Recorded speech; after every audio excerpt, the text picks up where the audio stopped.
लाखों वर्ष तक हम तपस्या करते हैं, हमारी बस की बात नहीं। आप हमको कोई परमानेंट जगह दे दो जिससे हम कभी बिछुड़ न सके। भगवान ने कहा मेरा आधा भाग मैं दूंगा, वाम भाग तुम्हारी है, ये बात तरुणा मिलेगी। पहला लिंग वही उत्पन्न हुआ, लिंग के रूप में पहले, और वहीं पर अर्धांगिनी बनाया। ये दोनों बात वही हुई, इसीलिए उसकी महिमा बहुत हुआ तरुणा में।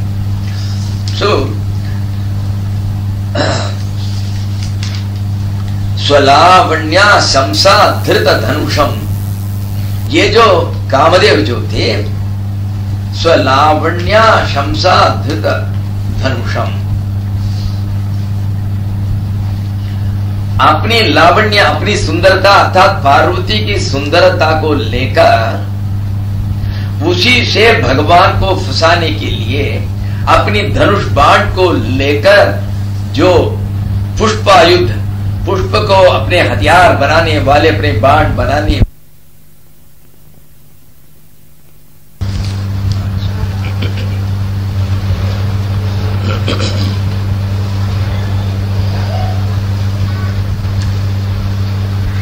लावण्याः शंसा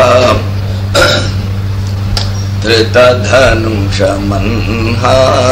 तृणवत् पुरप्लुष्टं दृष्ट्वा पुरमथन पुष्पायुधवती।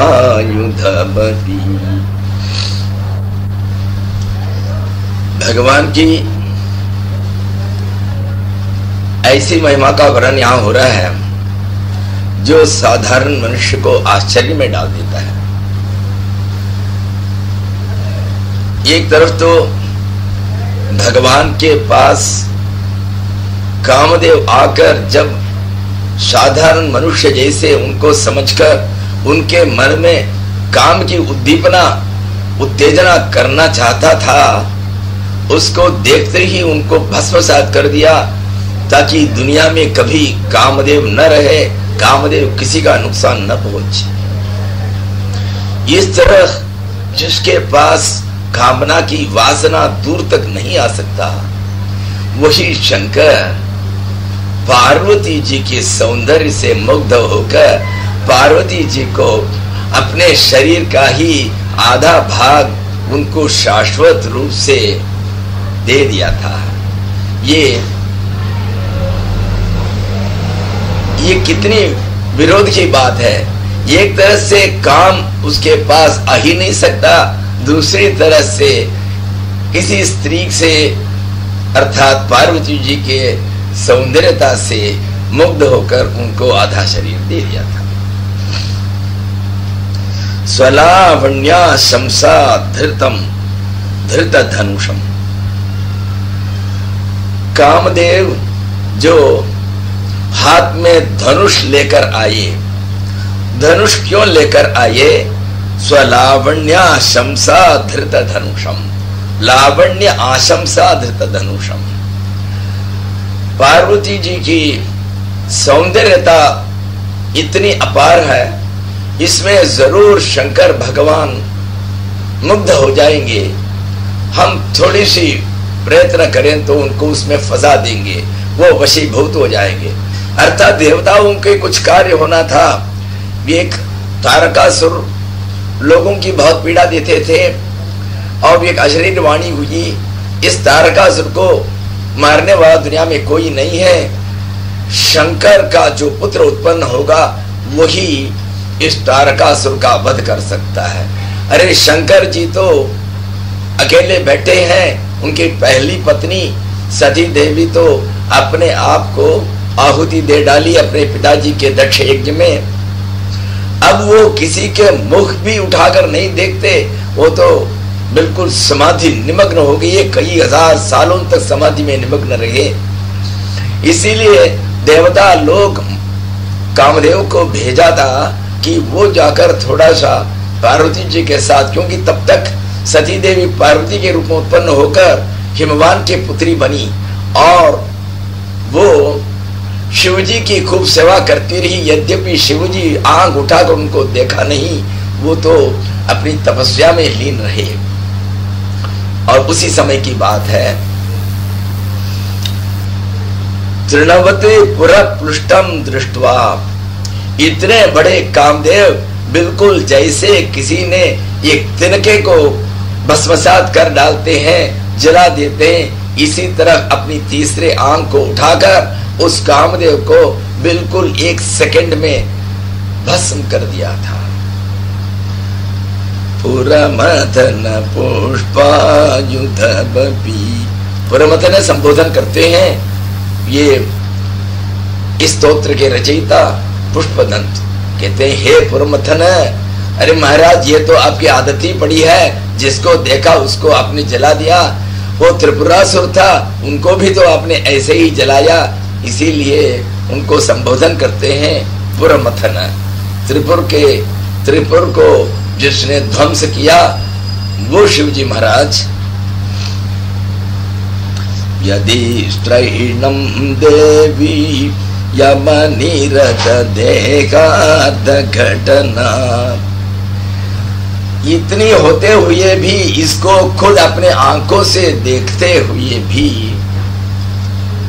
यदि पार्वती जी ये समझे अरे देख मेरे पतिदेव मेरे वश में आ गई है, शंकर जी इसीलिए तो मेरी सुंदरता से मुग्ध होकर हमको अपने शरीर में आधा भाग शाश्वत रूप से दे दिए। यदि वो इस तरह समझे कि शंकर जी मेरे वश में है, ये भी ठीक है। ठीक है किस तौर से? व्यवहार की तौर से ठीक है, क्योंकि व्यवहार में हमें देखने में आता है ये जो स्त्री लोग, जो युवती लोग हैं, जो जवान लड़कियां हैं, वो हमेशा अपनी सौंदर्यता को बहुत समझती हैं। और आप समझें कि ये स्त्री लोग जो हैं स्वभाव से ही मूढ़ होते हैं, स्वभाव से उनकी ज्यादा क्या कहें अपनी दिमाग को वो उपयोग नहीं करती। वो समझते हैं देख ये सब हमारी सौंदर्य से मुग्ध होती, ये तो जवान लड़कियों का स्वभाव ही है, ये तो मूढ़ स्वभाव है। नहीं तो जब उन्होंने खुद देखी हुई है कि भगवान अपने सामने कामदेव को ही एक क्षण में भस्मसात कर डाला, ऐसे भगवान कैसे किसी स्त्री के मोह जाल में फंसेंगे? ये तो उनकी करुणा है, ये तो उनकी दया है कि पार्वती जी को ऐसा सौभाग्य दिया कि उनको अपनी अर्धांगिनी बनाई। ये केवल उनकी दया है, उनकी महिमा है। भगवान किसी के वश में नहीं होते। श्मशानेष्वा क्रीडा स्मरहर पिशाचा सहचराम चिता भस्मलेपम स्रगपिन करोटी परिकर। हे भगवान, आपके सारे व्यवहार में हम कुछ विरोधाभासी देखते हैं, एक दूसरे के साथ संगति नहीं मिलती, क्योंकि आप समस्त लोक के मंगल करने वाले हैं, सारे देवता लोगों को कल्याण करने वाले हैं, सारे मनुष्यों को मंगल करने वाले हैं, शुभ करने वाले हैं, परंतु खुद आपकी वेशभूषा सब अमंगल ही है। देखिए श्मशान, हे स्मरहर, स्वर माने कामदेव, स्मरहर जो कामदेव का विध्वंस करने वाले, कामदेव को नष्ट करने वाले, हे भगवान शंकर। श्मशानेश्वा क्रीडा, आपका विहार स्थल, आप जहां क्रीड़ा करते हैं, हम लोग क्या करते हैं? यदि हमको कहीं जाकर थोड़ी देर ऐसे आराम में बिताना हो, क्लब चले जाते हैं, टेनिस खेलते हैं, क्रिकेट खेलते हैं। भगवान ऐसी जगह पर नहीं जाते, मनोरंजन के लिए जाते हैं स्मशान में, जहां मुर्दे होते हैं उस जगह पर जाकर वो वहां पर नाचते रहते हैं। श्मशानेश्वा क्रीडा, श्मशान में जाकर आप लीला कर रहे हैं और आपके साथी कैसे लोग हैं? पिशाचा सहचरा, ये जो भूतगण जो है वही आपके साथ रहने वाले। अरे महाराज, आप रहने की जगह स्मशान और आपके साथी सब भूतगण। चिता भस्मालेप, अरे हम लोग कहीं जाना हो, हम लोग क्या करते हैं? थोड़ा सा पाउडर लिया, मुख हाथ में डाला, तब हम जाते हैं। भगवान के पास कोई पांड्स के पाउडर थोड़ी होते हैं। वो क्या करते हैं? चिता भस्मालेप, स्मशान में जो मुर्दे जल रहे हैं उनको चिता कहते हैं। उसी में से इतना सा जो राख होता है, उसी भस्म, उस राख को लेकर सारे शरीर में लेपन करते हैं। और अच्छा भाई, हम लोग क्या करते हैं? चलो कहीं अच्छी जगह जा रहे हैं, थोड़े से अच्छे से कोई हार या माला पहनकर जाते हैं। कम से कम रुद्राक्ष की माला पहनते हैं या कोई तुलसी के माला पहनते हैं, कभी कभी पुष्पों की माला पहनकर जाते हैं। भगवान क्या करते हैं? देख, श्रग पिंद्र करोटी परिकर, श्रक माने माला। भगवान की माला कैसी है? नृ करोटी परिकरहा, नृ माने मनुष्यों के, करोटी माने खोपड़ी।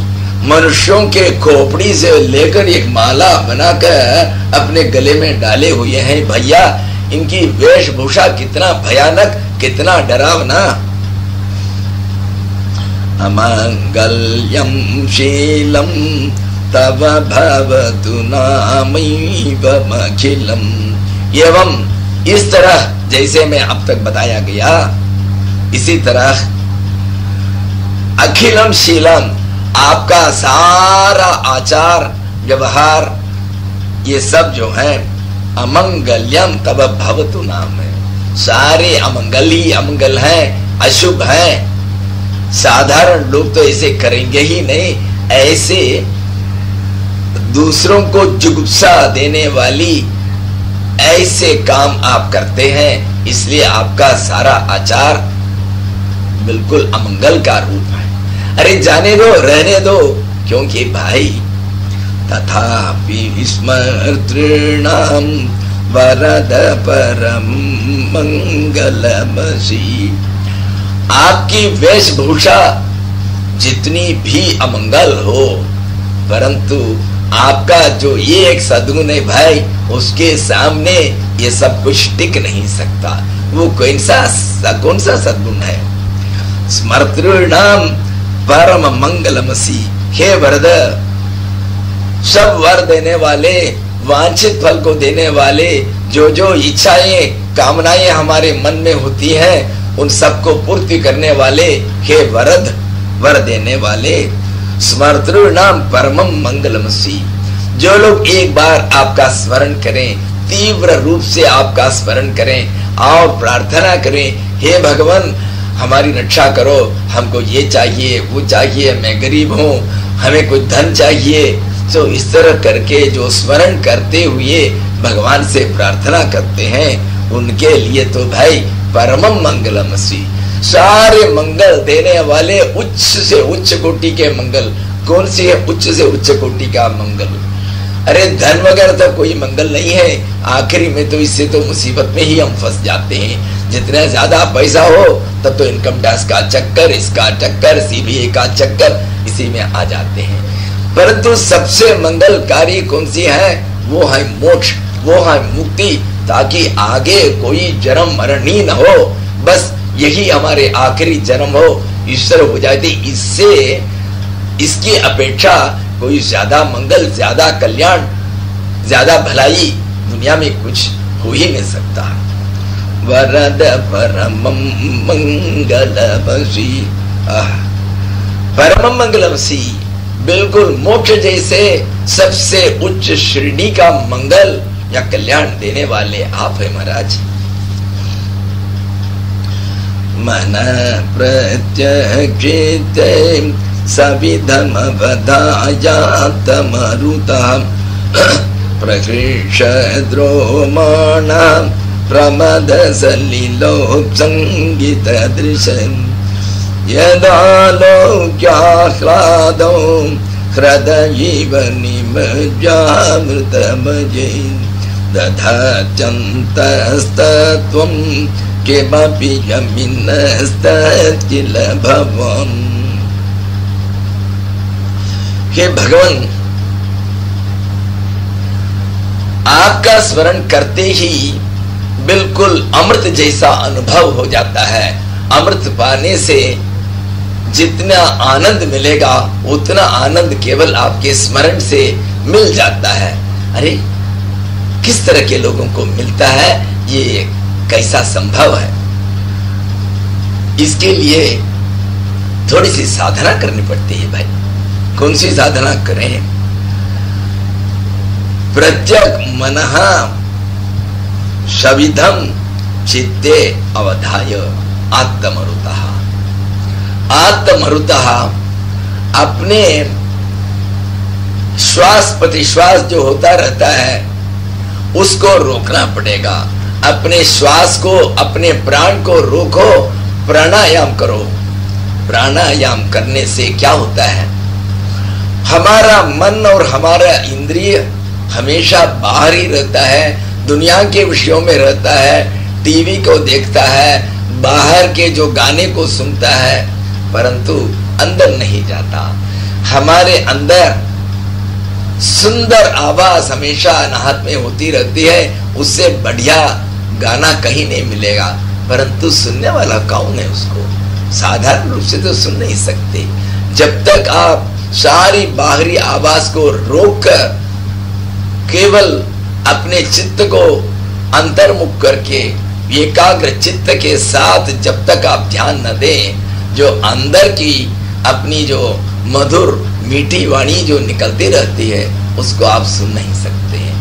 परंतु यमिनः जो अपने सारे इंद्रियों को पूरा अपने वश में करके जितेंद्रिय बने हैं, अपने सारे मन को जिसने कंट्रोल करके रखे हैं, उनको यमिनः। वो लोग क्या करते हैं? प्रत्यक मनः चित्ते सविधम अवधाय। अपने मन को प्रत्यक माने अंदर कर लेते हैं।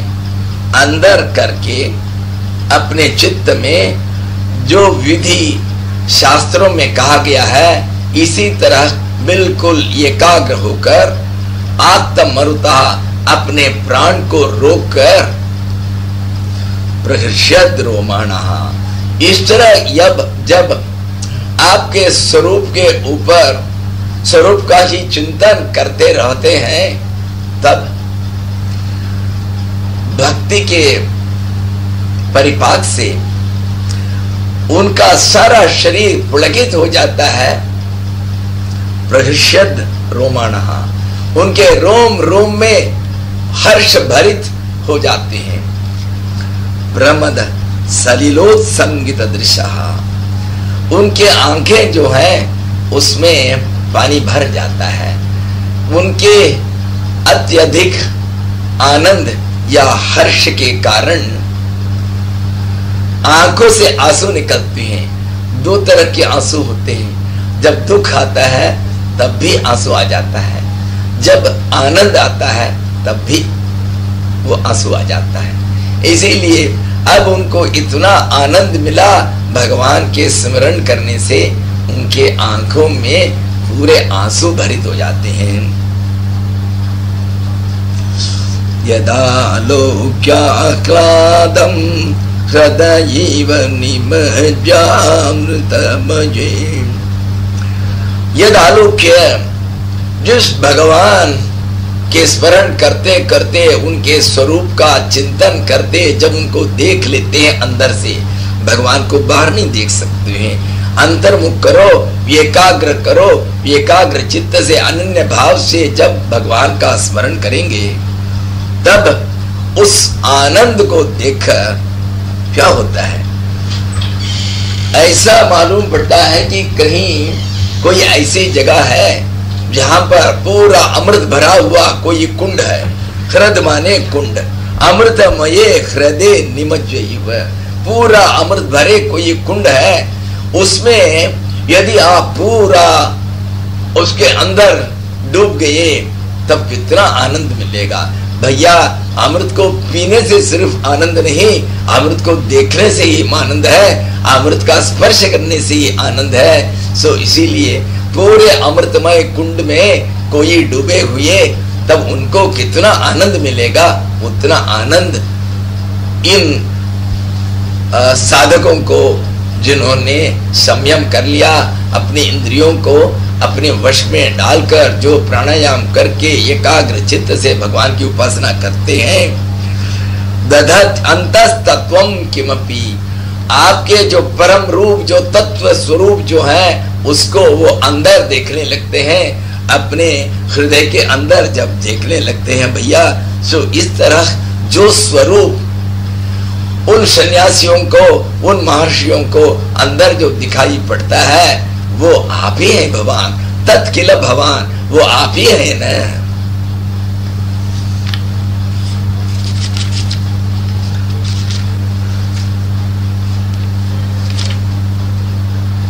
त्वमर्कस्त्वं सोम त्वमसि पवनस्त्वं हुतवः त्वमापस्त्वं व्योम त्वमुधरणिरात्मा त्वमिति च परीक्षन्नामेवं त्वयि परिणता बिभ्रतु गिरं न विद्मस्तत्त्वं वयमिह तु यत्त्वं न भवसि।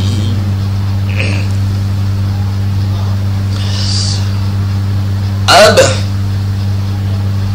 जबकि भगवान की झलक एक बार मिल गया, तब भगवान न केवल उनके हृदय में ही भासित होते हैं, परंतु जहां देखे वहां भगवान का यह स्वरूप दिखाई पड़ता है। तब उनको मालूम हो रहा है, अरे भाई ये सूर्य चंद्रमा भी वही है, वही साक्षात भगवान है, ये अग्नि भी वही है, ये जो पंच तत्व जो भी है, पृथ्वी आप तेजो वायु आकाश सब वही है, यह आत्मा भी वही है। इस तरह करके जो विभु है, जो सर्वत्र व्याप्त है, जो समस्त जगत में केवल भगवान ही भगवान दिखाई पड़ते हैं। त्वमर्कस्त्वं सोम, हे भगवान, हे शंकर जी, आप ही तो सूरज हैं। अर्क माने सूर्य, त्वं सोमः, सोम माने चंद्रमा, आप ही चंद्रमा है, आप ही सूर्य है। त्वमसि पवन, पवन माने ये हवा का स्वरूप जो है, जो वायु है उसको पवन कहते हैं। हुतवः, अग्नि भी आप ही है। त्वम आपः, जल भी आप ही है, जल तत्व भी आप ही है। त्वम व्योम, आकाश भी आप ही है।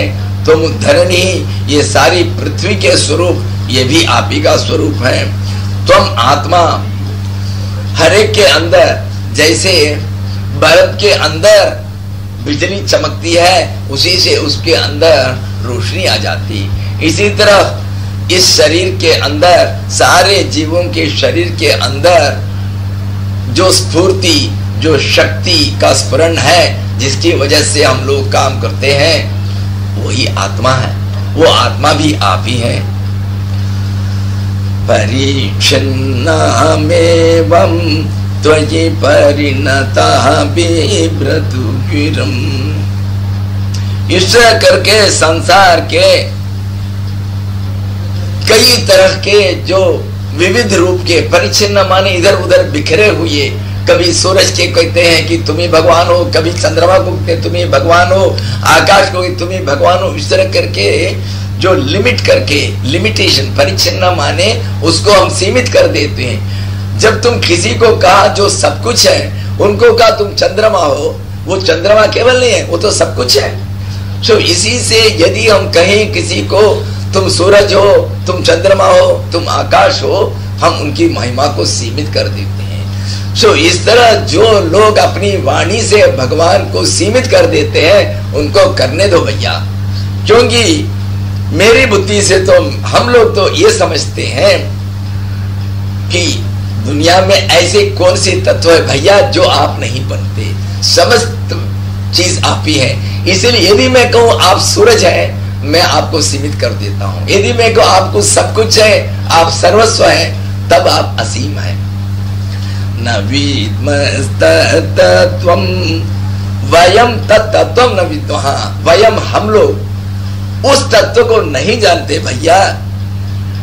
यत् त्वं न भवसि, जो तुम नहीं होता है कोई दूसरा तत्व होता है। ऐसी दुनिया में कोई तत्व नहीं जो आपका स्वरूप नहीं हो।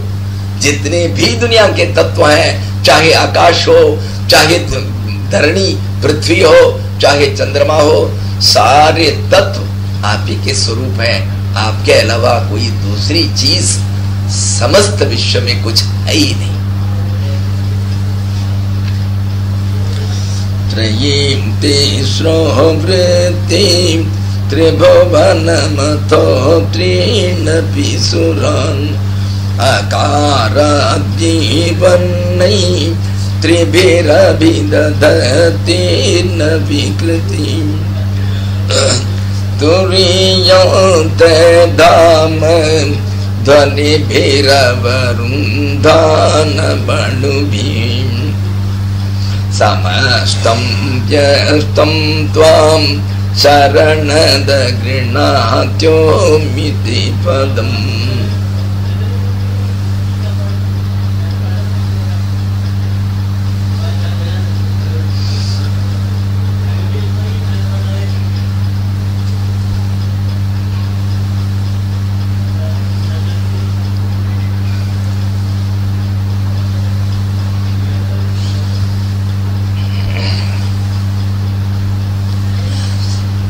अब बिल्कुल भगवान के सबसे बड़ी महिमा का ऐसा वर्णन करते हैं। इस दुनिया में समस्त वाणी में केवल एक ही अक्षर है जिसके अंदर भगवान की सारी महिमा छिपी हुई है। उनका सगुण, निर्गुण, साकार, निराकार समस्त तत्व जो भगवान के हैं, सारी तत्व एक ही अक्षर में छिपा हुआ है। वो है प्रणव, जिसको हम लोग ओम कहते हैं। अब उसी ओम की महिमा कहते हैं। ये ओम जो है उसमें 3 अक्षर हैं, अ, उ, म। ये तीनों मिलकर एक संयुक्ताक्षर बन गई हैं। तीनों मिलकर अ, उ, म, तीनों से ओम बन गया है। ये 3 जो है ये कई कई चीजों का द्योतक है। त्रयीं तिस्रो वृत्तिं, ये 3 जो है हमारे 3 वेदों का द्योतक है। हालांकि वेद 4 हैं, ऋग, यजुः, साम, अथर्व, परंतु अथर्व जो है हम वेदों की गणना में नहीं आते। इसको त्रयी कहते हैं। वो जो पहला जो 3 वेद है उसी को हम वेद की गणना में लाते हैं, क्योंकि अथर्ववेद जो है उसमें कई पोर्शन ऐसे हैं जो आभिचार प्रयोग इत्यादि करते, दूसरे के नुकसान पहुंचाना, अपने शत्रुओं को किसी को ध्वंस करना। मुझे मेरे ससुर के साथ अच्छा रिश्ता नहीं, मेरे ससुर को मैं खत्म करना चाहता हूँ, उस पे कुछ मंत्र है, उस मंत्र की उपासना करके उच्चारण करने से उनकी बीमारी आकर वो मर जाएंगे। सो इस तरह करके उसमें कुछ ऐसे ऐसे जो है जो दूसरों को नुकसान पहुंचाने वाले, और खासकर उसमें जो है कि दुनियादारी के लिए उपयोगी कई वस्तुएं हैं, परंतु बाकी 3 वेद जो हैं वो आपको ईश्वर के प्रति खींचने वाली ज्यादा है। इसीलिए त्रयीं, ये तीनों वेद जो हैं उनके द्योतक है ये 3 अक्षर आवू में। उसके अलावा तीसरो वृत्ति ही, हमारी 3 अवस्था होती है। एक जागृत अवस्था, एक सुषुप्ति अवस्था जब हम सो जाते हैं, और कभी कभी सोते सोते हमें सपना आ जाती है जिसको हम लोग स्वप्नावस्था कहते हैं। इस तरह करके हमारी जो 3 अवस्था जो है, तीसरो वृत्ति ही इन 3 अवस्थाओं का द्योतक है, उसके सूचक हैं ये ओम के जो 3 मात्राएं। और त्रिभुवनम, भुवन माने लोक, 3 लोक हैं, भू भुवा सुवा।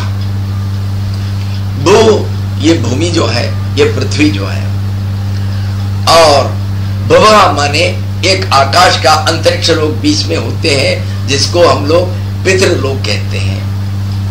और उसके अलावा स्वाहा, स्वाहा माने सुवाहा स्वाहा दोनों उच्चारण है उसका। स्वाहा माने स्वर्गलोक, जहां पर देवता लोग अपना भोग करने वाले हैं उसको स्वाहा कहा। सो भू भुव स्वाहा, ये 3 लोक जो है वो भी ओम शब्द से ही सूचित किए जाते हैं। त्रीनपि सुरान, जो 3 बहुत बड़ी देवताएं हैं, कौन है? ब्रह्मा विष्णु रुद्र, जो 3 वृत्ति को सूचित करते हैं। ब्रह्मा जो है सृजन करने वाले, सृष्टि करने वाले, विष्णु जो है उस सृष्टि की रक्षा करने वाले, मेंटेनेंस इंजीनियर है वो, और आखिर में प्रलय करके सबका, सारी पृथ्वी का नाश करने वाले, सारे विश्व को, ब्रह्मांड को नाश करने वाले वो रुद्र है। ब्रह्मा विष्णु रुद्र, ये जो 3 देवता है उनका भी प्रतीक है। किससे ये सब सूचित की जाते हैं? ये ओम, ओम में अ इत्यादि 3 वर्ण है। अ हु में अकार आदि वर्णै त्रिभिरभिदधतीर्न विकृति। अकार उकार मकार, इन 3 वर्णों से ही आप अपने विभिन्न स्वरूपों का प्रतिपादन करते हैं। तीर्ण विकृति, विकृति माने विकार। अब ब्रह्मा विष्णु रुद्र ये शाश्वत रूप नहीं, प्रलय के बाद केवल एक ही भगवान रहते हैं, जिनको शंकर कहो शिव कहो। बाकी जो 3 स्वरूप जो सृष्टि स्थिति प्रलय में जो लीन हुए हैं, ये 3 प्रलय काल में नष्ट हो जाते हैं। केवल वो जो निराकार भगवान, वही जो अव्यक्त है, बस वही बाकी रहते हैं। इसीलिए तीर्ण विकृति, विकृति ये विकारों के जो परे हैं, ये जो ब्रह्मा विष्णु रुद्र इत्यादि से जो परे जो आखिरी तत्व जो है, वो तत्व भी ओंकार से ही विंजित किया जाता है। तुरीयन्ते धाम धाम ध्वनि भैरवरुन्धान मणुभि। ये जो ओंकार जो है उसकी शक्ति जो है बहुत सूक्ष्म होता है, अणु अणु, उससे जो वाणी शक्ति उत्पन्न होता है ओंकार के स्मरण से, ओंकार के उच्चारण से, ओम कहने से उसके अंदर से कुछ ऐसी सूक्ष्म शक्तियां निकलती हैं। अणु भी ध्वनि भी, ध्वनि माने वाणी, उसके अंदर से जो सूक्ष्म रूप से अणु रूप से निकलती है, ऐसी वाणी जो है, इससे भगवान के जो तुरीय स्वरूप जो है वो सूचित किए जाते हैं। तुरीय स्वरूप माने क्या? तुरीय स्वरूप माने चौथा, चौथा माने क्या? अब देखो, हम जैसे जो जीव हैं, जागृत है, जागृत स्थिति में दफ्तर जाते हैं, काम करते हैं और घर का काम देखते हैं, बच्चों के साथ इधर उधर जाते हैं, ये जागृत स्थिति है। और फिर शाम को आकर रात को सो जाते हैं, बिल्कुल डीप स्लीप, जहां पर कोई सपना भी नहीं होती है, वो सुषुप्ति अवस्था। और उसमें जब इंद्रिय तो काम नहीं करता परंतु मन काम करता है, दोपहर में जो कुछ आपने देखा उसी के फलस्वरूप वो सब इधर उधर मिक्सचर होकर रात को सपने के स्वरूप में आ जाते हैं, वो सपना है।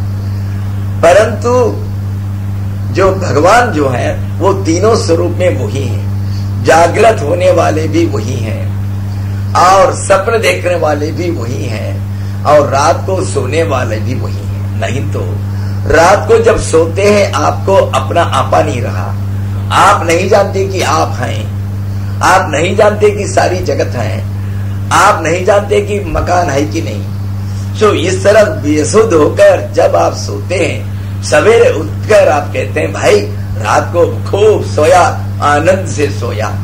यदि आपका यह अनुभव अब मालूम हुआ, इसका मतलब जब रात को आप सोए, कोई एक तत्व तो रहा होगा जो इसका अनुभव किया कि मैं सो रहा हूँ, ये बहुत आनंदमय है।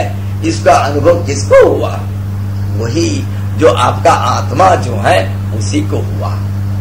वो आत्मा जो है कभी न सोते न जागृत होते, इन तीनों से परे है, इसलिए उसको तुरीय तत्व कहें, चौथा तत्व है जो इन तीनों अवस्था से विलक्षण है।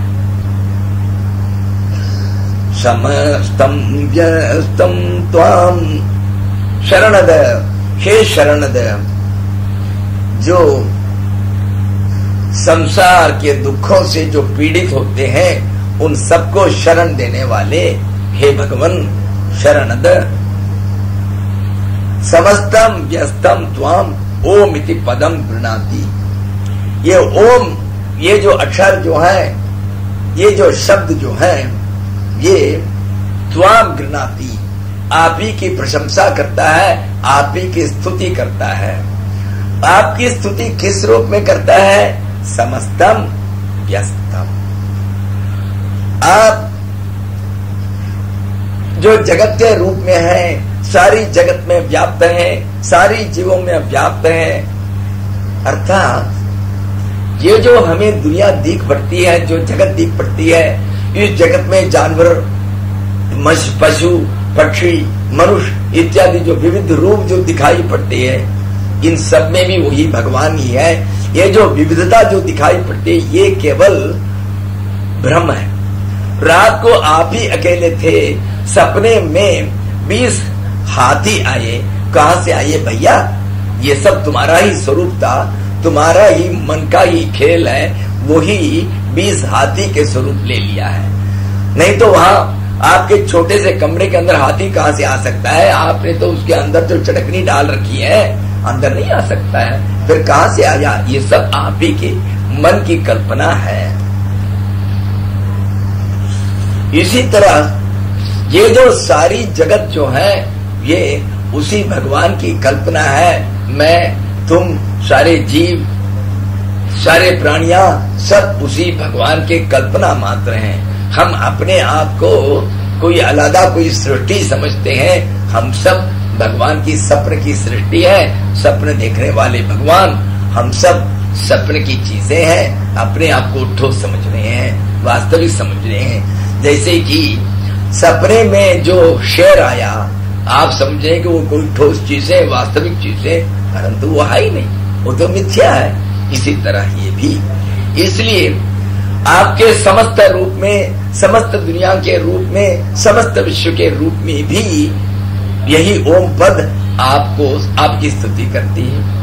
और व्यस्त, व्यस्त माने जो अकेले आप ही है, आप ही एक ही तत्व है, आपके अलावा दुनिया में कोई है ही नहीं। सो आपके जो निर्गुण निराकार रूप में, आपके जो विश्व के रूप में, जो साकार स्वरूप में, समस्त प्राणियों के स्वरूप में, समस्त जीवों के स्वरूप में, सो दोनों स्वरूप में आपकी स्तुति करती है ओम। इस ओम का बहुत बड़ी महिमा है।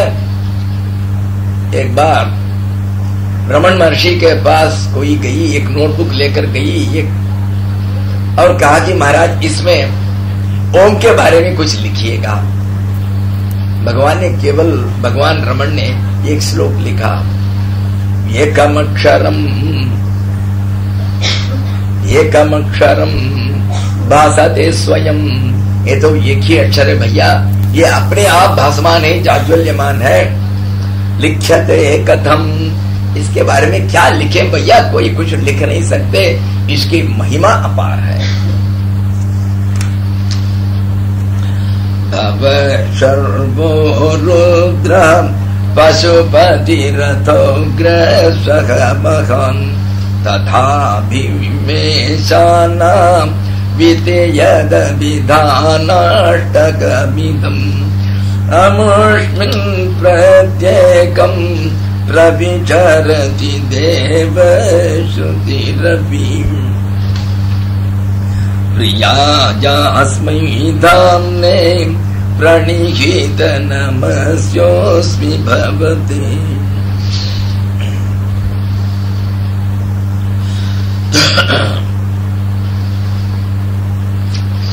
शंकर के 8 नाम जो हैं श्रुति में बहुत श्रेष्ठ माने जाते हैं।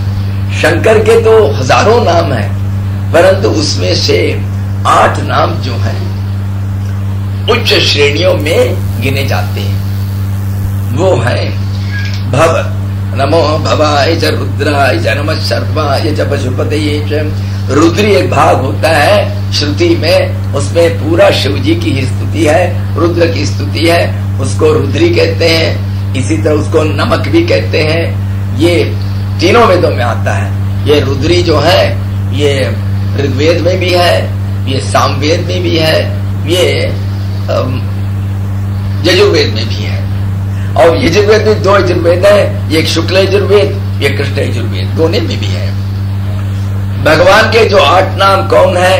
एक है भव, दूसरा है सर्वः, तीसरा नाम है रुद्र, चौथा नाम है पशुपति। हे पशुपति, पशु माने जो मूढ़ जीव है, जो अज्ञान से ढके हुए जीव है, हम सब उन्हीं को पशु कहते हैं। पशुपति माने जो इनके मालिक है, सो पशुपति। उसके बाद उग्र, जो बड़े उग्र रूप है, नम उग्राय च भीमाय च, ये भी रुद्री में आता है। उग्र भगवान का ही एक नाम है। सह महान, महान के साथ कौन सा नाम है भगवान के? महादेव, सबसे बड़ा देव, उनको महादेव एक नाम है। वो तथा भीमेशानौ, इसी तरह 2 और नाम है। एक है भीम, भीम माने भयंकर, भयानक, शत्रुओं को, जो लोग सतपथ में नहीं जाते हैं, जो दुष्ट हैं, जो दुर्जन हैं, जो असुर हैं, ऐसे लोगों के लिए बड़े भयानक होते हैं। भीम, ईशान, ईशान माने सबको वश करने वाले, वो ईशान कहा जाता है। सो यही जो है यद अभिधान अष्टकमिदम, अष्टक माने 8, ये जो अभिधान माने नाम, ये जो है ये 8 नाम भगवान के सर्वश्रेष्ठ माने जाते हैं। अमुष्मिन् प्रत्येकं प्रविचरति देव श्रुतिरपि। भगवान के ये 8 नाम इतने प्रभावशाली हैं कि बार बार इन नामों के अंदर ही विचरण करती है वेद, वेद वाणी इन्हीं नामों के अंदर विचरण करती हुई, अर्थात श्रुति में, वेद में कई बार ये 8 नाम जो है बार बार दोहराए जाते हैं। प्रविचरति, उसी के अंदर इधर उधर चलता रहता है। क्या चलता रहता है? श्रुति, श्रुति माने वेद, उसको श्रुति को कहा। उन दिनों में वेद कोई किताब छपी हुई नहीं थी, इसलिए एक दूसरे को रटाया, इस तरह करके जो रटाया गया, और किसी ने दूसरे को कहा, दूसरे ने तीसरे को कहा, इस तरह करके गुरु शिष्य परंपरा में ये चलता रहा। प्रियायास्मै धाम्ने प्रणिहित नमस्येऽस्मि भवते। हे भगवान, हे भगवान, प्रियाय धामनी, आपकी महिमा जो है हमको बहुत बढ़िया लगता है, बड़ा प्रिय है, हम लोग बहुत उसको पसंद करते हैं। आपकी महिमा सुनने को मिले, बार बार सुनने को मिले, इसीलिए आप हमारे लिए परम प्रिय है। आपको बार बार मेरी नमस्कार हो। प्रणिहित नमस्य, आपको नमस्कार किया हुआ हूँ, कई बार कर चुका हूँ, कर रहा हूँ। प्रणिहित नमस्योऽस्मि भवते, भवते माने आप। नमो निर्दिष्टाय प्रियाधवदभीष्टाय च नमो, नमः क्षौदिष्टाय स्मर हर महिष्ठाय च नमो। नमो वशिष्ठाय त्रिनयनय विष्टाय च नमो। यहां भी कुछ विरोधाभास अलंकार हैं। भगवान की कुछ ऐसी महिमा का वर्णन करते हैं जो आपस में ऐसा दिख पड़ता है कि आपस में विरोध गुण है। कहते हैं हे भगवान जो समीप में है, हे भगवान जो दूर में है। ये कैसा हो सकता है? कोई जो दूर में है वो पास कैसे हो सकते हैं? जो पास में है वो दूर कैसे हो सकते हैं? और कहते हैं जो सबसे छोटे हैं, कहते हैं जो सबसे बड़े हैं। अरे जो सबसे छोटे वो सबसे बड़े कैसे हुए? जो सबसे बड़े हैं जो सबसे छोटे कैसे हुए? इसी को विरोधाभास अलंकार हम लोग कहते हैं, जो परस्पर विरोधी गुण मालूम होते हैं परंतु विरोध नहीं है। कैसे? हे प्रियदव, जो सबके प्यारे भगवान को संबोधन करते हैं। नमो निर्दिष्ठाय, जो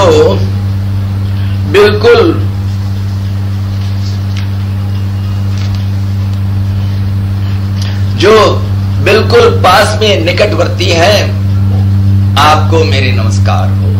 निकटवर्ती कैसे? जो आत्मा के स्वरूप में जो आपके आपा है, जो आप खुद हैं, जो उसको आत्मा कहते हैं, जिसकी वजह से ये शरीर जो है अपने आप को कोई जीव समझ रहा है। मैं शांतानंद हूं, मैं कृष्णानंद हूं, मैं राम हूं, मैं सीता हूं, जो समझ रहा है, ये सब स्फूर्ति जिस शक्ति से होती है वो कहाँ है? वो तो आपके हृदय के अंदर है, आप ही के सबसे नजदीक वही है। सो नमो निर्दिष्टाय, आत्मा के रूप में सबसे निकटवर्ती जीवों के जो पास में ही हमेशा जो बैठे हैं। दविष्ठाय च नमः, जो बिल्कुल दूर में है, आपको भी नमस्कार हो। कैसे दूर में है? जो दुर्जन है, जो उपासना नहीं करना चाहते, जो भगवान का नाम नहीं लेना चाहते, जो भगवान का सिमरन करना नहीं चाहते, उन लोगों के लिए बहुत दूर है। वो उनके पास पहुंच नहीं सकते, पता नहीं कितने कितने जन्म लगेगा। इसीलिए कहते हैं कि दूर में रहने वाले हैं। नमः क्षोदिष्टाय, वेद में कहा गया है भगवान जो है अणु से में अणु है। अणोरणीयान महतोमय्यान, अर्थात ये चींटी है, उसका भी आत्मा भगवान ही है। इतनी छोटी सी वस्तु के अंदर भी आत्मा के रूप में आप ही रहते हैं, इसलिए आप अणु से अणु है। जो सबसे छोटी सी जो वस्तु है उसके अंदर भी आप ही हैं, इसीलिए आप सबसे छोटे से छोटे, सूक्ष्म से सूक्ष्म हैं। हे स्मरहर, हे भगवान जो कामदेव को भस्मसात किए गए थे, सो इसको स्मरहर कहते हैं, जिसने कामदेव का ध्वंस किया है। महिष्ठाय च नमः, जो सबसे बड़े हैं दुनिया में, जो सबसे बड़े वस्तु हैं, कोई पर्वत ले लो, उस पर्वत में भी वही भगवान है। सूरज के अंदर भी वही भगवान है। जो सबसे बड़े से बड़े जो हो, सब में वही भगवान है। इसीलिए सबसे जो बड़े हैं ऐसे भगवान को मेरे नमस्कार हो। नमो वशिष्ठाय, जितने भी बूढ़े हैं, जितने भी, अब देखिए नदियां हैं कई सालों से हैं, और पर्वत है पता नहीं कितने कितने सालों से, सबसे बहुत पुराने हैं। जो सबसे पुराने, जो सबसे अधिक उम्र वाले, उनके अंदर भी आप ही रहते हैं। नमो वशिष्ठाय, हे त्रिनयन, त्रिनयन माने जिनके 3 आंखें हो। यविष्ठाय च नमः, सबसे छोटे जो शिशु आज पैदा हुआ है उसके अंदर भी आप ही है। इसलिए सबसे कम उम्र वाले भी आप ही है, सबसे ज्यादा उम्र वाले भी आप ही है। तो इसीलिए नमः सर्वस्मैते तदिदम अति सर्वाय च नमः, जितने भी वस्तु है जो सर्व रूप है, समस्त दुनिया समस्त विश्व के रूप में जो है, जो सर्वस्व रूप में, जो सब के रूप में है, आपको नमस्कार हो। अति सर्वाय च नमः, ये नहीं कि जो कुछ हमें मालूम है, जो कुछ हमें दिखाई पड़ती है, केवल विश्व ही भगवान, ये नहीं है। सब कुछ जो दिखाई पड़ता है, सब कुछ जो सृष्टि में आया है, उसको भी अतिरिक्त, उसको भी उल्लंघन करके उससे भी परे जो तत्व है वो आप हैं। अति सर्व माने जो इस सारे विश्व के भी परे हैं। केवल विश्व आपको सीमित नहीं कर सकता है। आपकी महिमा तो इतनी है कि सारे विश्व तो आप ही की सृष्टि है, इसके बाहर आप ही बैठे हैं। जो इस विश्व के भी परे है, इस विश्व के भी बाहर है, वो है आप। अति सर्वाय नमः। आपको नमस्कार हो।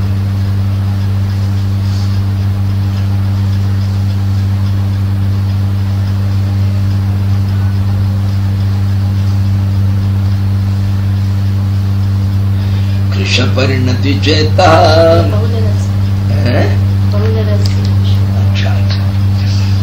बहुलरजसे विश्वोत्पत्तौ भवाय नमो नमः। प्रबलतम से तत्संहारे हराय नमो नमः। जनसुख कृते सत्वोद्रिक्तौ मृडाय नमो नमः। ब्रह्मसि पदे निष्ठे गुण्ये शिवाय नमो नमः।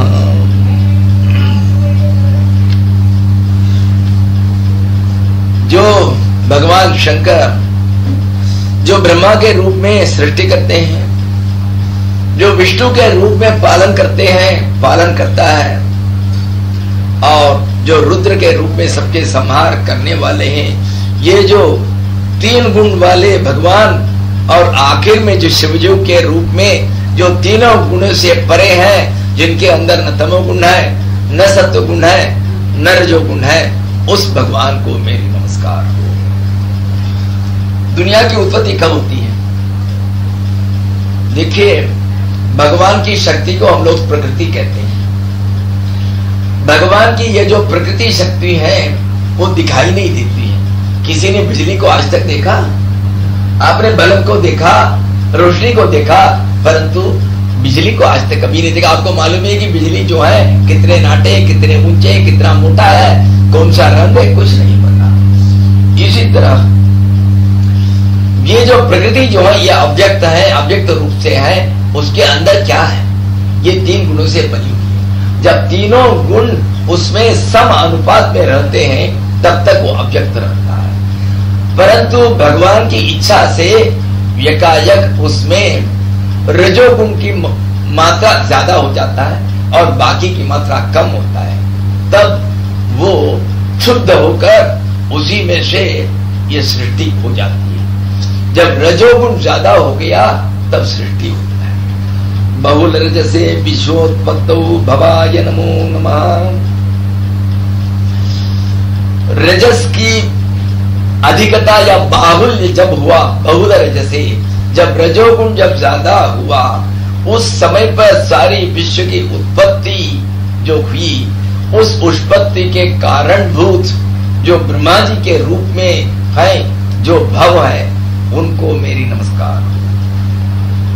जब तमोगुण जब ज्यादा हो गया तब भगवान समस्त विश्व का संहार कर लेते हैं। सो इस तरह प्रबलतम से, तमोगुण जब प्रबल हो गया, जब ज्यादा हो गया, उस संहार के लिए जो भगवान आए उनको हमारा नमस्कार।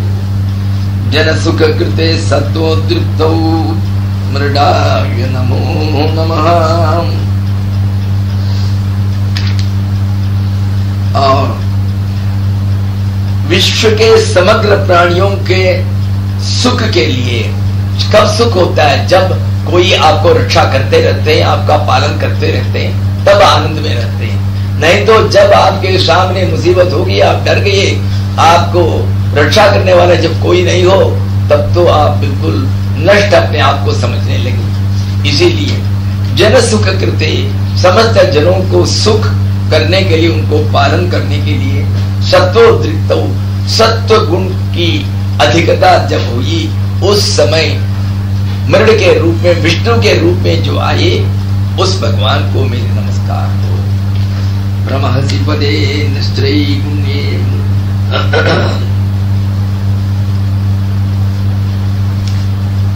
ब्रह्मसि पदे निस्त्रय गुण्ये शिवाय नमो नमः। ये तीनों गुण को छोड़कर त्रिगुण के परे जब हो गई हैं, जिनके अंदर न तमोगुण है, न रजोगुण है, न सत्व गुण है, तब तो वही है परमोच्च स्वरूप भगवान का, वही जो निराकार, जो परम तत्व, जिसको ब्रह्म कहते हैं, जिसको परब्रह्म कहते हैं, जिसको परमात्मा कहते हैं, जिसको परमेश्वर कहते हैं। सो ईश्वर के शिव जो तीन गुणों के परे हुए, ब्रह्मसि पदे, जो बिल्कुल जाज्वल्यमान है, जिनकी कांति सब जगह जो व्याप्त है, उस शिव जी को मेरी बारंबार नमस्कार।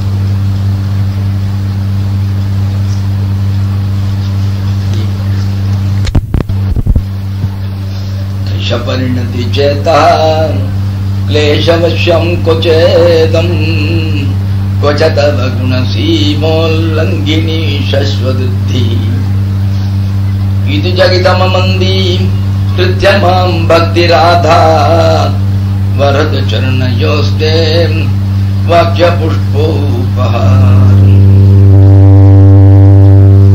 हे महाराज, आपके गुणगान करने में मैं कैसे समर्थ बन सकता हूं? जो कुछ स्तोत्र मैंने किया, इसमें मेरी महिमा कुछ नहीं, इसमें मेरा प्रभाव कुछ नहीं है, सब आप ही के भक्ति का प्रभाव है। नहीं तो मैं जैसे एक तुच्छ जीव, आपकी जो अपार महिमा है उसका वर्णन कैसे कर सकता है?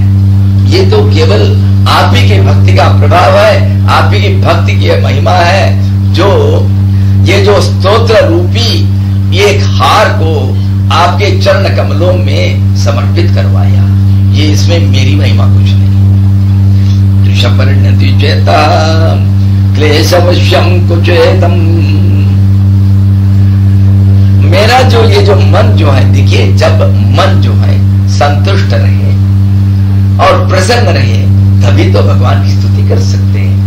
परंतु जीवों का मन कब इतना प्रसन्न कहां हो सकता है? हजारों झंझट व्यवहार में, दैनिक जीवन में, कभी अपने अपने रोटी कमाने की चिंता और अपने अपने बच्चों की खैरियत की चिंता, उनके योगक्षेम की चिंता, इसी में पता नहीं कि कई कई तरह के कष्ट, मुसीबत, क्लेश इसमें फंसे हुए। ऐसा मेरा मन कहाँ है और आपकी जो अपार महिमा कहाँ है? क्लेश पश्यम त्रिशपरिणति चेता, मेरा मन जो है ये पुष्ट नहीं होता, हर समय दुखों से कृश होता जा रहा है, बिल्कुल पतले पतले पतले होता जा रहा है। और क्लेश पश्यम, कई कई कष्ट, कई कई मुसीबत, कई कई तकलीफ इसी से घिरा हुआ है। ये कहाँ है महाराज?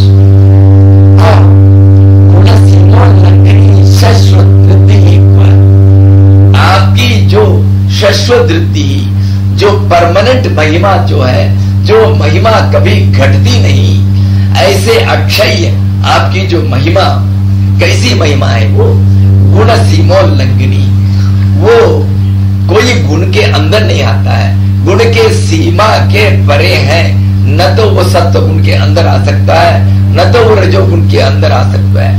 मैं तो जीव हूं, जीव होने की वजह से मेरे अंदर तीनों गुण रहते हैं। कभी तमोगुण ज्यादा हो सकता है, कभी रजोगुण हो सकता है। जब ऐसे गुण से मैं प्रभावित हूं, गुण के परे जो आप हैं, आपकी महिमा को वर्णन करने की शक्ति, ये जो गुणवान जो मैं हूं, इन तीनों गुणों से घिरा हुआ जो मैं हूं, मैं कैसा आपकी स्तुति करने के लायक कैसा बनूं? आपके गुण सीमोल्लंघनी, गुण की ये तीनों गुणों की सीमा के आगे उल्लंघन करके जाने वाली आपकी जो शाश्वत वृद्धि, आपकी जो शाश्वत जो महिमा जो है, वो महिमा कहाँ? मेरी ये साधारण मन कहाँ जो हमेशा क्लेशों से घिरा गया है, और आपकी महिमा कहाँ? इति चकितम, इसीलिए मैं भयभीत हो रहा हूं। अरे भाई, मैं कैसे आपकी स्तुति कर पाऊं? मैं तो चकित हूं, भयभीत हूं। परंतु भक्ति ही माम अमंदी कृत्य, आपके पास जो प्रेम, भक्ति माने क्या? परम प्रेमा भक्ति रुच्यते, जो अपार तीव्र जो प्रेम होता है, उसी को भक्ति कहते हैं। भगवान के पास जो अनन्य रूप से सारी विषयों को छोड़कर, सब कुछ छोड़कर, भगवान मुझे कुछ नहीं चाहिए, दुनिया का ऐश्वर्य नहीं चाहिए, इस दुनिया में कोई योगक्षेम नहीं चाहिए, केवल आप चाहिए, इस तरह का जो अनन्य प्रेम जो है, ऐसी भक्ति केवल मेरे पास है। इसीलिए उसने मेरे मंद भाव को निकाल दिया, अमंदीकृत्य, मेरा जो भयभीत जो मन था उस भय को निकाल कर ते चरणियों, हे वरद, सारे वर देने वाले, सारे अभीष्ट, सारे वांछित फल देने वाले, हे भगवान, आपके जो चरण कमलों में वाक्य पुष्पोपहारम, मेरी स्तुति रूप में, वाणी के रूप में जो फूल का जो माला जो हुआ, इस माला को मैं अर्पित कर पाया हूं इस भक्ति की वजह से, इस भक्ति की महिमा वजह से, नहीं तो मेरे अंदर इतना प्रभाव नहीं है। आधात माने अर्पित कर दिया आपके चरण कमलों में। ये जो वाक्य पुष्पोपहारम, वाणी रूप पुष्पों का जो भेंट जो है, इसको मैंने आधा समर्पित कर पाया। असितगिरि समं स्यात् कज्जलम सिंधु पात्रे, सुरतरुवर शाखा लेखनी पत्रमुर्वी। हे भगवान, आपकी महिमा का वर्णन तीनों लोकों में कोई कर नहीं सकते। तब किसी भक्त ने अपने अहंकार या अभिमान में आकर कहा, अरे भाई तुम क्या भक्ति हो, मैं करूंगा, भगवान की जितनी भी महिमा हो मैं लिखवा दूंगा। अरे कैसे करोगे? अरे हम ऐसे ऐसी चीज लाएंगे जिससे कि भगवान की महिमा को मैं लिख सकता हूं। कैसे भाई? किसी की कुछ गुणगान को लिखना है तो क्या चाहिए? कागज चाहिए, स्याही चाहिए। स्याही कैसी बनती थी? ये तो पुराने जमाने की बात है, क्योंकि आजकल तो बाल पेन, उस दिनों में बाल पेन नहीं था। हम लोग क्या करते थे, स्याही का पाउडर चूर्ण मिलता था, लाल वाला, काला वाला, नीला वाला, उसको लाकर एक दबात के अंदर पानी डालकर, उस पानी में घुलाकर एक छोटी सी एक पेन होता था, उस पेन से उसके अंदर डुबो कर हम लोग लिखते थे। हम लोग तो छोटेपन में ऐसे ही किए, आप लोग शायद देखे नहीं होंगे।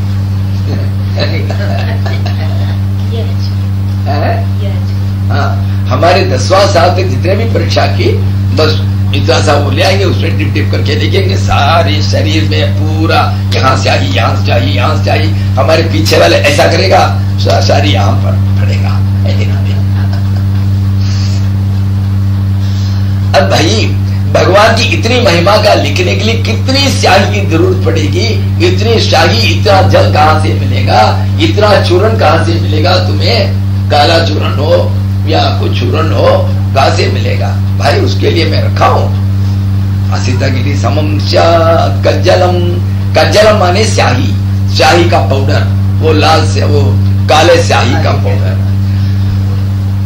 ये जो विश्व के जो बिल्कुल अंत में, आखिर में एक बहुत बड़े, सबसे बड़ा एक पर्वत है, बिल्कुल काला काला पर्वत, उसको कहते हैं कज्जलगिरी, नीलगिरी उसको कहा जाता है।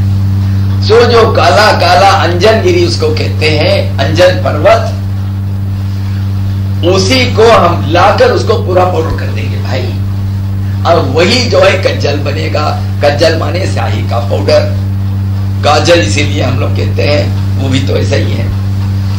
असितगिरि समं स्यात् कज्जलम। अच्छा भाई, इतने पाउडर कहां डालोगे? किसके अंदर डालोगे? अरे भाई रेडीमेड है, सारे जो समुंदर है, इतनी बड़ा अपार समुंदर है, समुंदर में पानी है, उस पानी में घुला देंगे, स्याही बन जाएगा। सिंधु पात्रे सुरतरुवर शाखा लेखनी।